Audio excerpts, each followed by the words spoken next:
Hello everyone, क्या हाल चाल। बढ़िया, सब तैयारी बढ़िया चल रही है ना। बढ़िया बढ़िया। तो देखो, सीन क्या है कि 2011, 12 और 13, ये तीन पेपर हम लोग कर चुके हैं। बहुत ज्यादा तो नहीं, पर थोड़ा थोड़ा हमने सीख लिया है कि कैसे अप्रोच हमें यूज करनी है यूपीएससी के पेपर में, एग्जाम हॉल में हमें बैठ करके कैसे को तो काम रखना है। और जो हम लोग सीख रहे हैं उसी को अप्लाई करना है। बिकॉज 2011 में जो हमने सीखा, 12 में अप्लाई हुआ। 12 में जो सीखा वो 13 में अप्लाई हुआ। 13 में जो सीखा वो मैं आपको 14 में भी अप्लाई करके दिखाऊंगा। और बड़ी बात क्या है कि 11 में सीखा उसमें दो चीजें हमने एक्स्ट्रा ऐड की 12 में, और फिर 12 में जो सीखा उसमें फिर दो चीजें ऐड की हमने 13 में। 13 में हमने जो सीखा उसमें फिर हम कुछ चीजें ऐड करेंगे 14 में। और ऐसे करते करते हमें 2023 तक के पेपर करने ही करने हैं। उसके बाद में देखेंगे 2010, 8, 9, 7, 6 जो भी है। ठीक है। तो 14 वाला पेपर अभी आज हम लोग जो है करने वाले हैं। Paper first general studies. Okay, आ जाओ फिर। पहला क्वेश्चन देखो। पहला क्वेश्चन क्या है, हम ऑप्शन नहीं देखेंगे, सिर्फ ये देख लेते हैं कि सही उत्तर का इसमें क्या कर यूज करना है कि पूछ क्या रहा है। गन्ना उत्पादन के एक व्यवहारिक उपागम, प्रैक्टिकल अप्रोच, जिसे धारणीय गन्ना उपक्रमण के रूप में जाना जाता है, का महत्व क्या है। अब पहला कोमा यहाँ पे, दूसरा कोमा यहाँ पे, इसके बीच के भाग को अगर काट भी दे तो क्या कह रहा है कि गन्ना उत्पादन के एक व्यवहारिक उपगम यानी प्रैक्टिकल अप्रोच का महत्व क्या है। और वो प्रैक्टिकल अप्रोच कौन सी है, वो है धारणीय गन्ना उपक्रमण। ठीक है। हिंदी टफ है, जनरली जो यूज करते हैं वैसी हिंदी नहीं, अंग्रेजी में देख लो। तो कह रहा है कि practical approach to sugar cane production known as sustainable sugar cane initiative. Initiative generally कोई पॉजिटिव चीज ही होती है। सस्टेनेबल हम जानते हैं, जैसे एसडीजी हम पढ़ रहा है। एसडीजी से हम लोग क्या समझते हैं कि क्या है कि ऐसी चीजें या ऐसा तरीका या ऐसी अप्रोच जो फ्यूचर के लिए तो संसाधनों को बचा करके रखे रखे, वर्तमान में भी चीजों का उचित तरीके से उपयोग हो, और पर्यावरण को उससे नुकसान ना हो, मानव जाति की आवश्यकताएं पूरी होती। इसलिए मनुष्य के विकास के लिए हम क्या है इस तरह के वर्ड का यूज करते हैं, जो अपने आप में बहुत ही पॉजिटिव और बहुत ही हैवी वर्ड है। ठीक है। तो यहाँ पर इस क्वेश्चन में क्या हो रहा है कि हमने कोई ऐसी प्रैक्टिकल अप्रोच, कोई ऐसी टेक्निक हमने यूज करनी है, तो यूज करी जा रही है वो बहुत पॉजिटिव चीज है। उसका क्या है कि उसको बड़े स्तर पे उसका यूज होना चाहिए, बट वो पूछ रहा है कि उसका महत्व क्या है, जिसकी वजह से हम इसको इतना इंपॉर्टेंस दे रहे हैं, इतना आगे रख रहे हैं। तो पहला क्वेश्चन क्या है, पहला क्वेश्चन में पहला स्टेटमेंट देखिए कि कृषि की पारंपरिक पद्धति की तुलना में इसमें बीज की लागत बहुत कम होता है, बहुत कम होती है। इसने ये नहीं कहा कि बिल्कुल ही कम होती है, इसने ये कहा कि बहुत कम होती है। तो बहुत कम तो हो सकती है, महत्व की बात कर रहा है। और महत्व ही है, महत्व ही तो है ये, पॉजिटिव स्टेटमेंट है, हम इसको सही मान सकते हैं।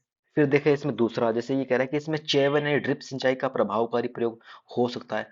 पहले के पेपर में उन्होंने पढ़ा, हमने क्या पढ़ा, कैन, हो सकता है, बिल्कुल। फिर देखो ड्रिप इरिगेशन जो है वो जनरली बहुत पॉजिटिव चीज है। वो जनरली क्या है कि किसी भी फार्मिंग में जनरली बहुत यूजफुल होती है, पानी का वेस्टेज कम होगा और बड़ी मात्रा में बड़े एरिया को ये कवर करता है। इसलिए ड्रिप इरिगेशन जो है वो बहुत प्रैक्टिकल अप्रोच है और बहुत ही पॉजिटिव अप्रोच है। हमेशा ड्रिप इरिगेशन को आप पॉजिटिव रेफरेंस में ही मानोगे। ठीक है। तो ये स्टेटमेंट भी हमारा सही होगा। तीसरा स्टेटमेंट देखिए, इसमें रासायनिक या अकार्बनिक उर्वरकों का बिल्कुल भी, यानी 0.0001% भी, 1% भी बिल्कुल इस्तेमाल नहीं होता। बस सोच के देखिए क्या ये संभव है। अपने गोबर की खाद भी अगर डाल दी गलती से, उसमें भी तो रासायनिक उर्वरक है, वो भी रासायनिक उर्वरक की तरह काम करेगा। इनऑर्गेनिक चीज बात कर रहा है, केमिकल जो होगा उसमें कार्बन तो होगा ही होगा ना। बहुत सिंपल सी बात है ना। तो वहां पर अगर हम रासायनिक और अकार्बनिक उर्वरकों का बिल्कुल भी इस्तेमाल नहीं कर रहे, आपने एक्सट्रीम बना दिया इस स्टेटमेंट को।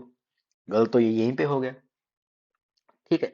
इस तरह से अगर मैं इस स्टेटमेंट को गलत मानूं तो देखिए तीन इसमें भी है, इसमें भी है और इसमें भी है, यानी तीनों गलत हो गए। और हमारा ये हम्म, दूसरा जो ऑप्शन है वो सही होगा। अब चौथा ऑप्शन में देख लेते हैं कि कृषि की पारंपरिक पारंपरिक पद्धति की तुलना में जो चलती आ रही है, भाई ये कोई नई विधि है और इसका महत्व पूछ रहा है कि ये इसलिए बहुत बड़ी मात्रा में यूज की जा रही है। तो पारंपरिक पद्धति की तुलना में नई पद्धति तो वो ज्यादा ज्यादा यूजफुल है, इसलिए तो यूज की जा रही है। और ये कह रहा है कि अंतरा सेशन, इंटरक्रॉपिंग। तो हाँ बिल्कुल सही बात है, इंटरक्रॉपिंग यानी कि समझ रहे हैं? इंटर फसल ये हो गई, इसमें दूसरी फसल ये उगा दी, फिर एक फसल ये हुई, ये वाली सेम हो गई, फिर दूसरी फसल उगा दी, फिर यही फसल हो गई। ये इंटर क्रॉपिंग होता है। तो महत्व की बात कर रहे हैं तो बिल्कुल प्रैक्टिकल अप्रोच की जो है वो बहुत पॉजिटिव इसके साथ जा रहा है ना ये स्टेटमेंट, कि हाँ हम यूज कर सकते हैं। यूज कर सकते हैं हम किसको? इंटरक्रॉपिंग को। इसलिए तो हम ये मेथड यूज कर रहे हैं, ये अप्रोच हम यूज लगा रहे हैं यहाँ पे, है ना? इस तरह से इसमें आपका एक दो और चार है वो सही हो जाएगा। आगे देखिए, यदि अंतर्राष्ट्रीय महत्व के किसी वेटलैंड को मॉन्ट्रियो रिकॉर्ड के अधीन लाया जाए तो इससे क्या अभिप्राय है? मतलब कोई भी वेटलैंड है, हमने उसको मॉन्ट्रियो रिकॉर्ड में ऐड कर दिया कि ये आज से वेटलैंड है, मॉन्ट्रियो रिकॉर्ड में शामिल हो गई, तो इसका मतलब क्या है? होता क्या है कि मानव हस्तक्षेप के कारण क्या है कि जो वेटलैंड है ना उसमें पारिस्थितिकी स्वरूप में परिवर्तन हो गया है, या हो रहा है, या होना संभावित है। तो उसका इन्वायर उसकी जो इकोलॉजी है वो इफेक्ट हो रही है। इसलिए हमने क्या करते हैं, उसको मॉनिटरी रिकॉर्ड में शामिल कर लेते हैं। जैसे आप लोगों ने पढ़ा होगा रे डेटा बुक। रे डेटा बुक में क्या होता है कि जनरली जैसे इंडेंजर्ड है, और इसके अलावा वल्नरेबल है ना, ऐसे जो स्पीसीज है उनको क्या है कि इसमें शामिल किया जाता है। ठीक है, ये बताने के लिए कि ये वाला जानवर जो है अभी क्या है कि एंडेंजर्ड है, ये कभी भी समाप्त हो सकता है, या इसका आवास खतरे में है, या जैसे कुछ भी मामला फंसता है। तो वैसे ही मॉनिटरी रिकॉर्ड में भी हम किसी भी वेटलैंड को तब शामिल करते हैं जब हमें ये पता लगता है कि उसके पारिस्थितिकी स्वरूप में चेंजेस हो रहे हैं, हो गए हैं, या चेंजेस हो रहे हैं, या may be in future changes हो सकते हैं। ठीक है, तो इसलिए इसका स्टेटमेंट ये सही हो जाएगा। दूसरा स्टेटमेंट देख लेते हैं जनरल इन्फॉर्मेशन के लिए, कि देश में आर्द्र भूमि अवस्थित है, उसे आर्द्र भूमि के कोर से 5 किलोमीटर दूरी तक, ये बहुत फैक्चुअल बनाने की कोशिश की गई है इसको। वाई 5 किलोमीटर, 3 किलोमीटर या 6 किलोमीटर क्यों नहीं, वाई 5 किलोमीटर? ठीक है, ये स्टेटमेंट यहाँ पे गलत हो रहा है। फिर आप ये देखिए कि इसे वर्ल्ड हेरिटेज साइट की स्थिति प्रदान की गई है, नहीं ऐसा कुछ भी नहीं होता है इसमें। ये सिंपल बता दिए कि ये वेटलैंड है, इसकी इसका जो पारिस्थितिकी जो है वो बिगड़ रही है। आर्द्र भूमि का बचा रहना इसके आसपास के रहने वाले कतिपय समुदायों की सांस्कृतिक प्रथाओं और परंपराओं पर निर्भर है, और इसलिए इसके अंदर की सांस्कृतिक विविधताओं को नष्ट नहीं, कल्चरल जो डाइवर्सिटी है उसके लिए ये नहीं होता है, सिर्फ वेटलैंड को बताने के लिए कि कभी भी खत्म हो सकती है, या हो रही है, या होने की संभावना है, इसलिए इसको बचाना है हमें। अगला क्वेश्चन कह रहा है कि 10 डिग्री जो चैनल है वो किस किस के बीच में है? बहुत सिंपल सा है, अंडमान एंड निकोबार। तो आप ऐसे लिखो 10 डिग्री, फिर इसके बाद में क्या लिखोगे? अंडमान निकोबार। ठीक है, होमवर्क आपका है कुछ, वो ये है कि 9 डिग्री और 8 डिग्री जो है वो किस किस के बीच में है। ओके, यूपीएससी ये क्वेश्चन 2-3 बार पूछ चुकी है, फिर से आने की लगभग संभावना है, तो आप इसे अच्छे से देख लें। ठीक है, आगे देखिए अभी। वाह, बहुत ही तगड़ा क्वेश्चन है यार। तगड़ा क्वेश्चन इसलिए है कि आप आज कुछ नई चीज सीखने वाले हो। ठीक है, अगर आपने पहले पीवाईक्यू नहीं किया तो आप कोई एक नई चीज सीखने वाले हो। देखो यहाँ पे इन्होंने क्या किया कि इस क्वेश्चन में कार्यक्रम लिखा और उसके लिए आगे कुछ मंत्रालयों के नाम लिखे। इन्होंने ये बोला है कि ये वाले कार्यक्रम, ये वाली परियोजना है, या ये मंत्रालय, ये मिनिस्ट्री, ये डिपार्टमेंट, या ये ऑर्गेनाइजेशन है, इसको रन करते हैं। तो यहाँ पे सिर्फ मंत्रालय की बात की गई है। आप लोगों को मैं एक चीज सिखाता हूँ। यूपीएससी ने अगर कहीं भी मिनिस्ट्री, ऑर्गेनाइजेशन, कोई अथॉरिटी मान लो, ये सब दे दिया, जनरली क्या होता है कि 10 में से 8 बार क्या होता है कि वो गलत जाते हैं। ठीक है, और इस तरह से जब फ्रेमिंग होती है किसी भी क्वेश्चन की, कि जब आप इन्होंने एक कार्यक्रम, फिर यहाँ पे और यहाँ पे कार्यक्रम दे दिया, और इसके आगे मिनिस्ट्री दे दी, तो गलत करना यूपीएससी एग्जामिनर के लिए ज्यादा आसान होता है, क्योंकि वो किसी भी एक मिनिस्ट्री को आगे पीछे कर देगा, या दो को आगे पीछे कर देगा। हेरफेर करना यहाँ पे बहुत ज्यादा आसान होता है, इसलिए वो ऐसे क्वेश्चन में आपको हमेशा फंसाने की कोशिश करेगा। अब इसमें क्या है, सीन क्या है इस क्वेश्चन का, कि जो सूखा प्रवण क्षेत्र कार्यक्रम जो है वो किया था ग्रामीण विकास मंत्रालय ने, और आपका मरुस्थल विकास कार्यक्रम जो है वो भी ग्रामीण विकास मंत्रालय ने किया।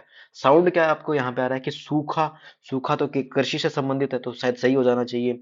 और मरुस्थल है वो पर्यावरण और वन से भी संबंधित है, कि वनों की कमी है, पर्यावरण से वहाँ का बहुत एक्सट्रीम सिचुएशन रहती है, बहुत गर्मी और बारिश नहीं होना वगैरह।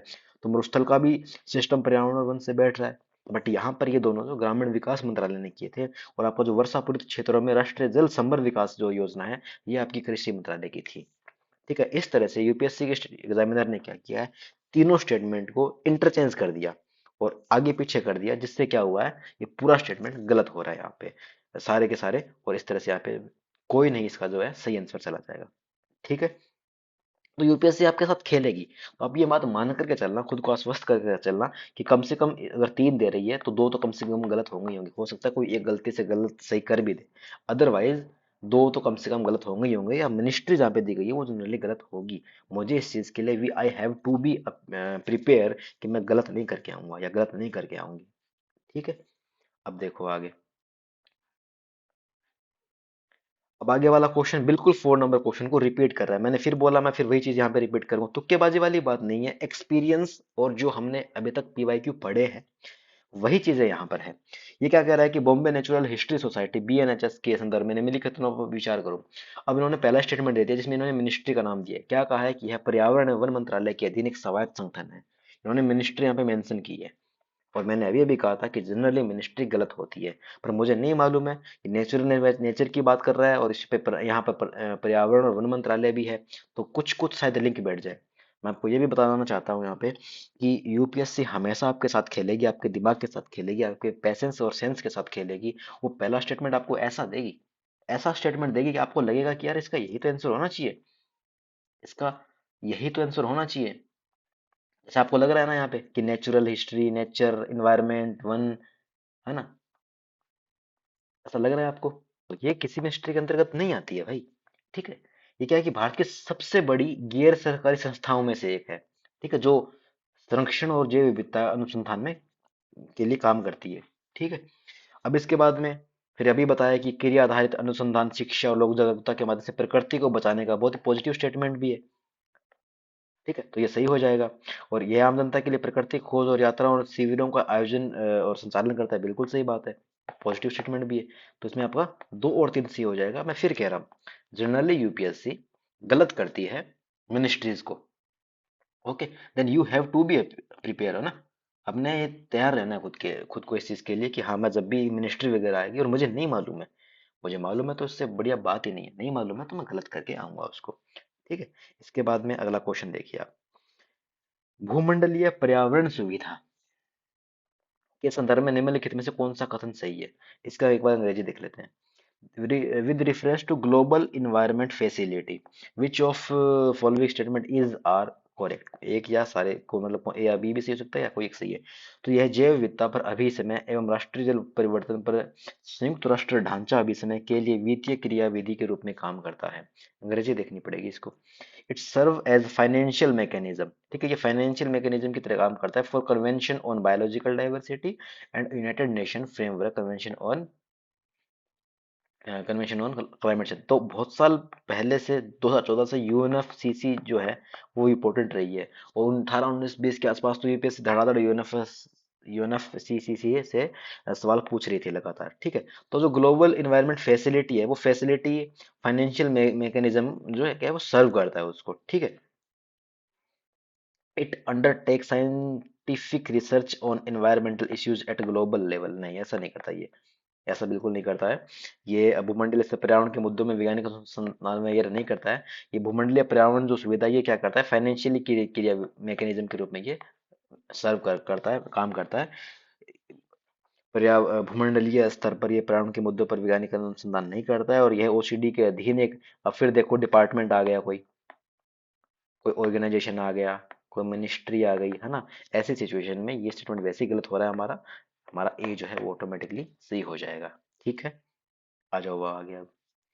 सौर उत्पादन, सौर शक्ति उत्पादन के लिए प्रौद्योगिकियों के संदर्भ में निम्नलिखित कथनों पर विचार करो। ठीक है, आओ करते हैं। प्रकाश वोल्टीय एक प्रौद्योगिकी है जो कि प्रकाश के विद्युत में प्रत्यक्ष रूपांतरण द्वारा विद्युत, ठीक है, प्रकाश के विद्युत में प्रत्यक्ष रूपांतरण द्वारा विद्युत, ठीक है। तो प्रकाश से तो हम यहाँ पे बिजली बनाते हैं ना, ठीक है, जबकि सौर जो है उसमें सूर्य की किरणों का उपयोग ताप जनित करने के लिए करती है, जिससे आगे विद्युत जन, बिल्कुल सही बात है। इसमें ये कह रहा है कि सूर्य की किरणों से यहाँ पे बिजली उत्पादन उत्पादन होता है, यहाँ पे प्रकाश से बिजली का उत्पादन होता है। ठीक है, कोई इशू नहीं है, स्टेटमेंट सही है हमारा। तो एक इसमें सही हो जाएगा, मतलब ये सही नहीं है और ये सही नहीं है। अब कह रहा है कि प्रकाश वोल्टीय प्रक्रिया प्रत्यावर्ती धारा का जनन करती है, जबकि ये जो है वो डीसी का जनन करती है। यहाँ पे इन्होंने गलत कर दिया, ये वाला यहाँ पे गलत है, आपका डीसी होगा। तो ये 2 नंबर आपका गलत होगा, जैसे 2 आपका गलत होगा, एक आपका सही हो जाएगा इसमें। भारत के पास सौर तापीय प्रौद्योगिकी के लिए विनिर्माण आधार है, किंतु प्रकाश वोल्ट, ये कोई स्टेटमेंट बिल्कुल गलत है। ऐसा थोड़ी ना कि इसका मतलब तो ये होगा कि प्रकाश वोल्टिक प्रौद्योगिकी भारत में प्रोडक्शन हो ही नहीं रहा है। जबरदस्ती स्टेटमेंट है भाई ये, और बहुत एक्सट्रीम स्टेटमेंट है, ऐसा नहीं होता है। इसमें आपका ए सही हो जाएगा, ठीक है, केवल एक। आठवां क्वेश्चन क्या कह रहा है, निम्नलिखित में से कौन सा, किसको सरकार ने क्लासिक की भाषाएं या भाषा कोई एक सही हो सकता है, या इसमें सारे सही हो सकते हैं। क्लासिकल लैंग्वेज इसमें से कौन सी है, तो गुजराती आपकी क्लासिकल लैंग्वेज नहीं है, कन्नड़ और तेलुगु आपकी क्लासिक क्लासिकल लैंग्वेज है। होमवर्क दूं आपको, इसके अलावा कौन कौन सी क्लासिकल लैंग्वेज है, ये आपको फाइंड आउट करना है, सॉरी। इसमें से कौन सा जो आपकी बाकी क्लासिकल लैंग्वेज नहीं है, आपने ये फाइंड आउट करना है। आगे देखिए, इस पर मैं वो बना चुका हूँ, इस पे एक रील बना चुका हूँ यार मैं, ये सॉरी शॉर्ट्स बना चुका हूँ यूट्यूब के लिए। तो इसमें आपका जो दंपा है वो टाइगर रिजर्व मिजोरम के अंदर है, सारामती जो है वो नागालैंड के अंदर है, ये वाला जो है ना आपका गुमटी, ये है आपका त्रिपुरा। तो आपका इसमें एक और तीन सा सही हो जाएगा, ओके। वेटलैंड पे फिर से क्वेश्चन है, इतना इंपॉर्टेंट था क्या वेटलैंड 2014 में, अरे। वेटलैंड इंटरनेशनल नामक संरक्षण संगठन के संदर्भ में निम्नलिखित कथनों पर विचार हो। अब ये ऐसे क्वेश्चन है जिसमें जनरली हम लोगों ने तो पढ़ा नहीं होता है, ठीक है, फिर भी देखो, यह Ramsar convention, it is an intergovernmental organization formed by the countries which are signatories to Ramsar Convention। तो ये कह रहा है कि जिन जिन रामसर को जो कन्वेंशन हुआ था उसमें जिन जिन देशों के हस्ताक्षर हुए थे, तो हस्ताक्षरकर्ता देशों द्वारा बनाया गया एक अंतः सरकारी संगठन है, ठीक है, ये वाला स्टेटमेंट है। यह ज्ञान के विकास और संग्रहण के लिए तथा व्यवहारिक अनुभव का बेहतर नीतियों हेतु पक्ष समर्थन के हेतु अपने के लिए क्षेत्र स्तर पर कार्य करता है। वेटलैंड्स इंटरनेशनल्स नामक एक कुछ संरक्षण है, और ये क्या करता है, अ, इस तरह का काम करता है जिसमें ज्ञान के विकास और संग्रहण के लिए तथा व्यवहारिक अनुभव का बेहतर नीति हेतु पक्ष समर्थन करने के लिए क्षेत्र स्तर पर यह काम करता है।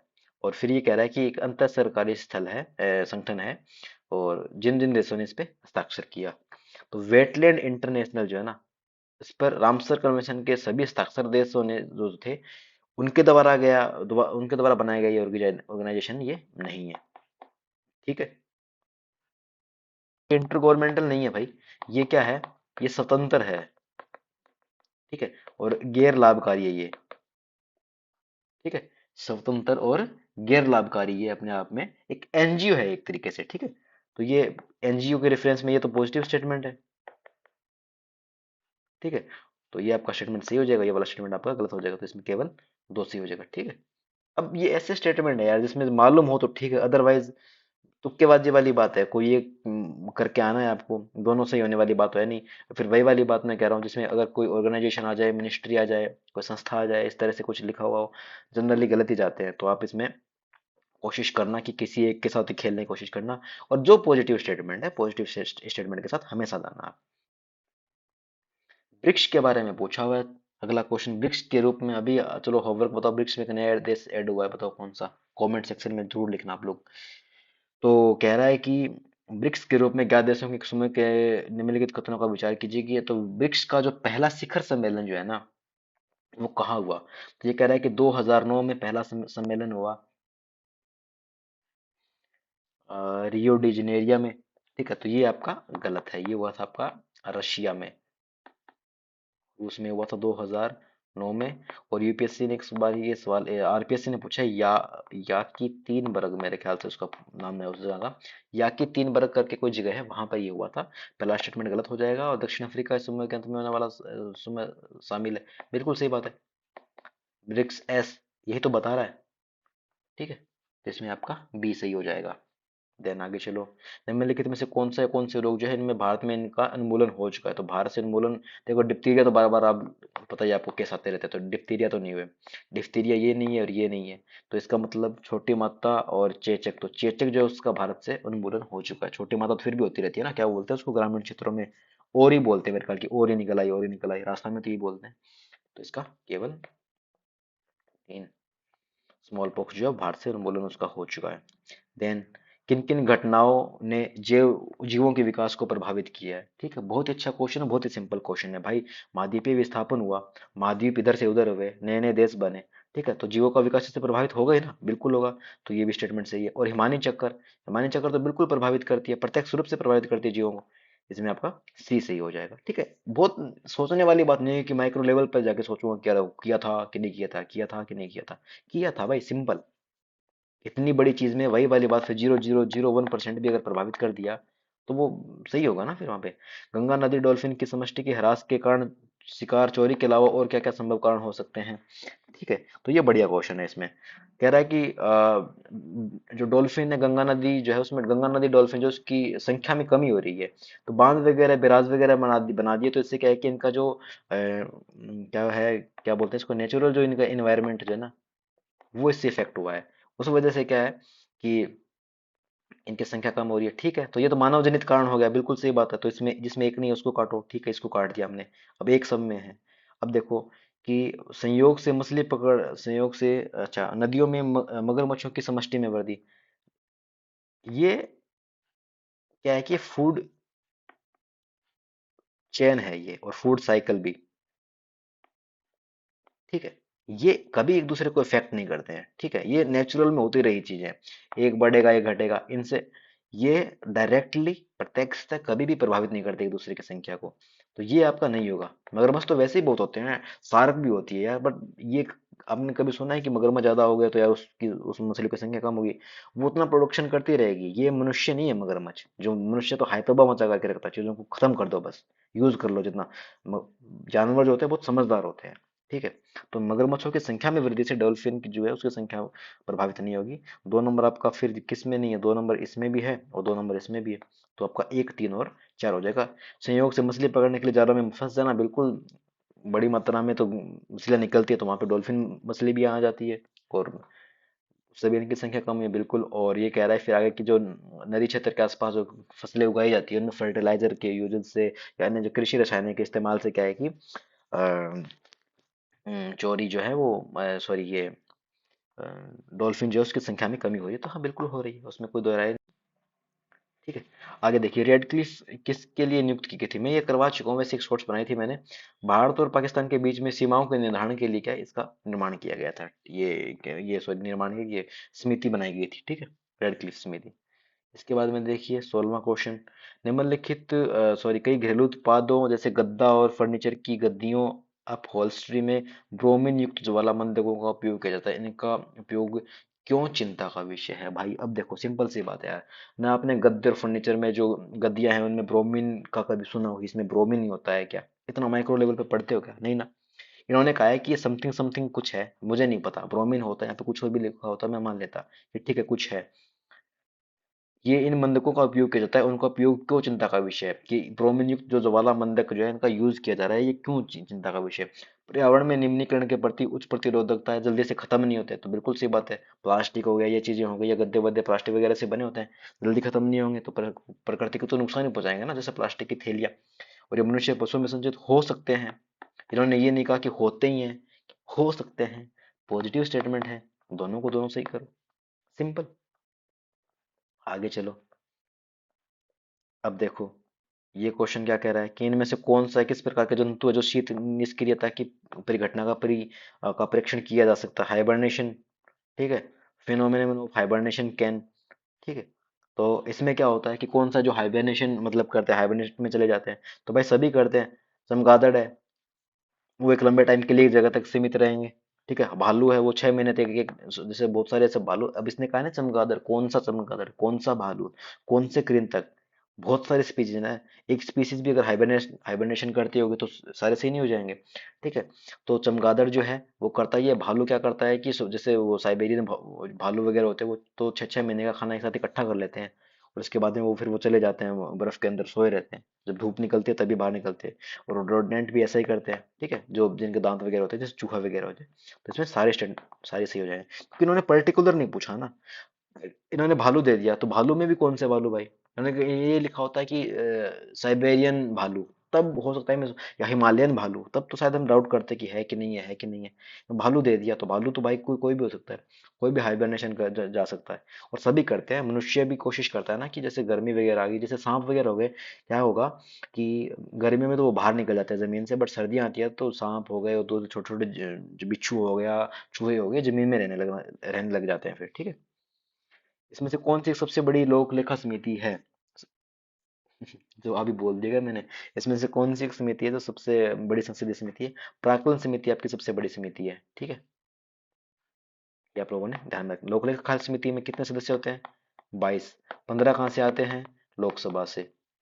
7 कहाँ से आते हैं? राज्यसभा से। प्राक्कलन समिति में 30 सदस्य होते हैं, 30 के 30 कहाँ से होते हैं? लोकसभा से। सिंपल। ये दोनों बताऊंगा आपको बाद में।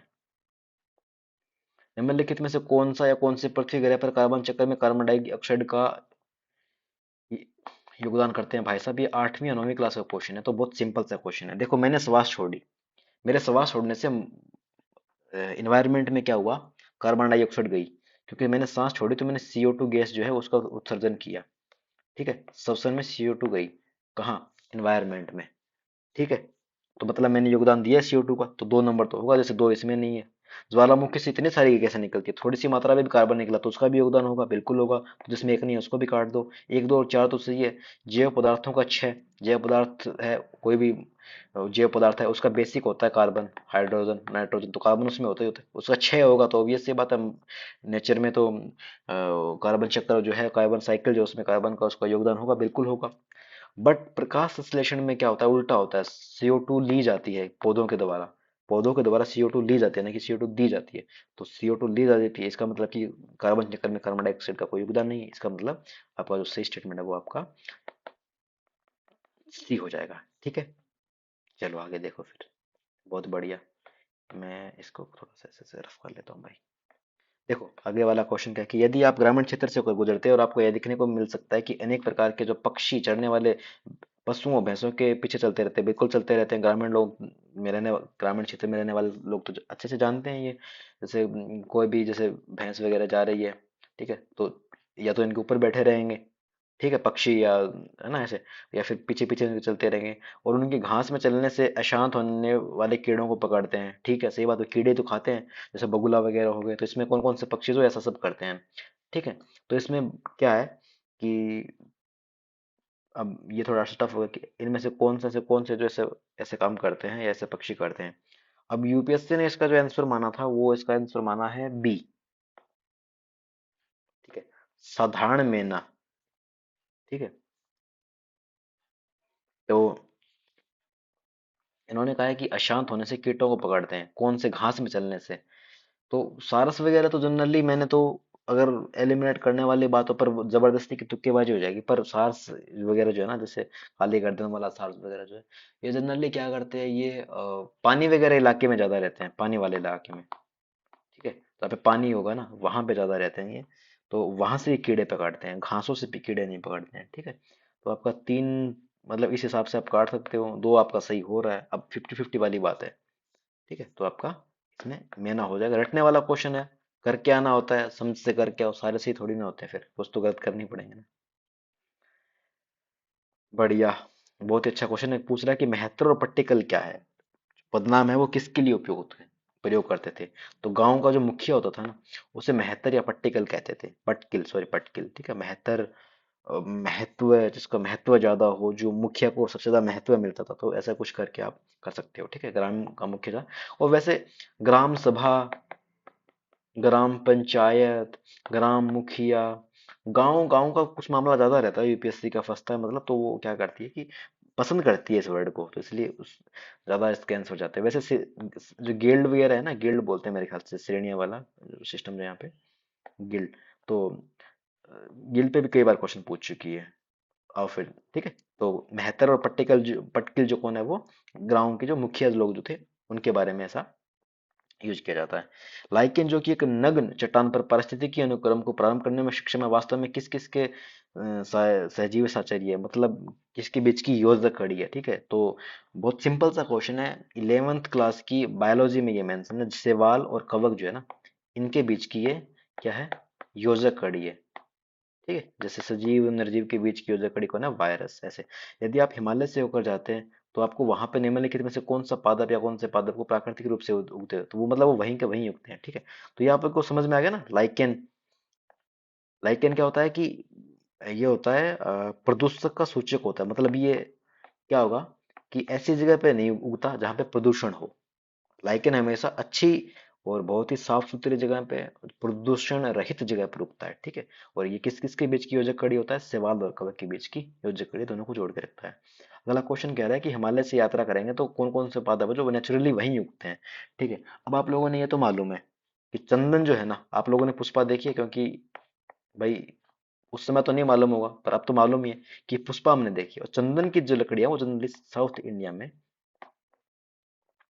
होती है। ठीक है, जैसे ही आप इसको ऐसे करोगे कि ये नहीं होगा, ये नहीं होगा, ये नहीं होगा, आपका एक और दो ऑटो ऑटोमेटिकली आंसर आ जाएगा। अब बुरुंश का था, बांज का था, मुझे तो नहीं मालूम, बट मुझे ये मालूम है कि चंदन की लकड़ियां जनरली साउथ इंडिया में होती है, इसके अलावा वो नहीं होती है। ठीक है, मतलब होती है पर उस स्तर से, और प्राकृतिक नेचुरली, उन्होंने नेचुरली पूछा तो नेचुरली साउथ इंडिया में ही होती है। एनवायरनमेंट वहीं का ज्यादा इनको सूट करता है। निम्नलिखित में से कौन से कुछ प्रदूषक है जो भारत में इस्पात उद्योग में जो है वो मुक्त होते हैं। और बहुत ही सिंपल सा क्वेश्चन है भाई, ये अगर 0.001% हुआ, सेम अगर यही है वहाँ, यही यहाँ इतना उतना अगर मुक्त हुआ इतना, ये CO2, CO, नॉक्स और सोक्स अगर थोड़े थोड़े भी मात्रा में मुक्त हुए किसी भी इस्पात उद्योग से, किसी भी लोहे की फैक्ट्री से, तो वो सारे स्टेटमेंट सही हो जाएंगे ना। तो बहुत एक्सट्रीम स्टेटमेंट नहीं है, थोड़ी थोड़ी मात्रा में निकले तो भी सही हो जाएंगे सारे, इसमें सही मारो। इनमें से किस किस का संबंध जो है भगवान बुद्ध के जीवन से संबंधित के बुद्ध समझो भगवान बुद्ध के जीवन से था। यार ये बहुत क्वेश्चन यूपीएससी बहुत बार पूछ चुकी है, तो इसमें सिंपल सा मैं बता दूं, जो कौशल और जो मगध है ना, भगवान बुद्ध का इनसे संबंध था। अवंती और गंधार इनसे अशोका का था संबंध, इनका भगवान बुद्ध का नहीं था। ठीक है, रिपीट भी हो चुका है ये क्वेश्चन, लगभग लगभग रिपीट हुआ था ऑलमोस्ट। तो आपको याद रखना है कि भगवान बुद्ध का संबंध जो कौशल और मगध से था। किससे? कौशल और मगध, किससे? कौशल और मगध से था। ठीक है, बाकी से नहीं था। तो फिर 25 क्वेश्चन हम लोगों ने कर लिए, थोड़ा जल्दी जल्दी किए, पर ठीक है, कर लिए एक बार। और बाकी क्वेश्चन अपन बाद में करेंगे। ठीक है, चलो बाद में करते हैं फिर। Okay, thank you.